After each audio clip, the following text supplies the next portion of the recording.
Ce film, tourné en 1938 par le service cinématographique du PSOP, Parti socialiste ouvrier et paysan, a été confié par l'exécuteur testamentaire de Jacqueline Houtin, la fille de Marceau Pivert. Instituteur, il adhère à la SFIO en 1924. En 1927, se constitue dans la SFIO une tendance de gauche dite la bataille socialiste, hostile au soutien apporté aux radicaux par la direction de la SFIO, tendance dirigée par Jean Ziromski qui deviendra en 1945 sénateur du Parti communiste. Marceau Pivert se rallie d'abord à cette tendance, la bataille socialiste.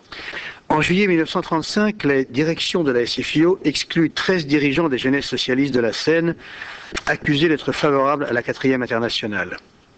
L'attitude à l'égard de cette exclusion, comme vis-à-vis de la question de la défense nationale à laquelle Pivert est hostile, provoque une scission dans la bataille socialiste et donne naissance à la gauche révolutionnaire dirigée par Marceau Pivert qui prend alors la direction de la Fédération de la Seine de la SFIO. Favorable à l'unité d'action avec le PCR face à la menace fasciste, Marceau Pivert se prononce, comme toute la gauche révolutionnaire, ensuite, pour un front populaire de combat. Et il est même à un moment membre du cabinet de Léon Blum. La Fédération de la Seine de la SFIO publie, dès cet instant, un hebdomadaire intitulé Juin 36. En février 1937, lors d'une manifestation contre un meeting de l'organisation fascisante dite des Croix de Feu, la police, dirigée par le ministre de l'Intérieur socialiste Marx Dormoy, tire sur les manifestants ouvriers et en tue 5, dont une militante de la gauche révolutionnaire.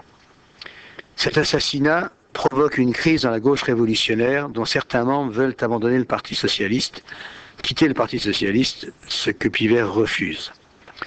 En mars 1938, la Fédération de la Seine de la SFIO se prononce contre la pause sociale et contre l'Union nationale proposée par Léon Blum et par le secrétariat de la SFIO dirigé par Paul Faure. Au congrès de Royan en juin 1938, les dirigeants de la Fédération de la Seine sont exclus. Ils fondent alors le Parti socialiste ouvrier et paysan, PSOP, qui rassemble une partie des militants de l'ancienne gauche révolutionnaire, de 6 à 7 000, sur les quelques 20 000 militants que la gauche révolutionnaire avait rassemblés auparavant. Le PSOP s'effondrera 2 ans plus tard face à la guerre. Le film du PSOP, que nous présentons ci-après, est évidemment un film de propagande pour faire recruter au parti. Il effectue donc un choix des événements et des faits destinés à cette fin. C'est l'une des raisons pour lesquelles nous essayons d'apporter quelques précisions par écrit à ce film.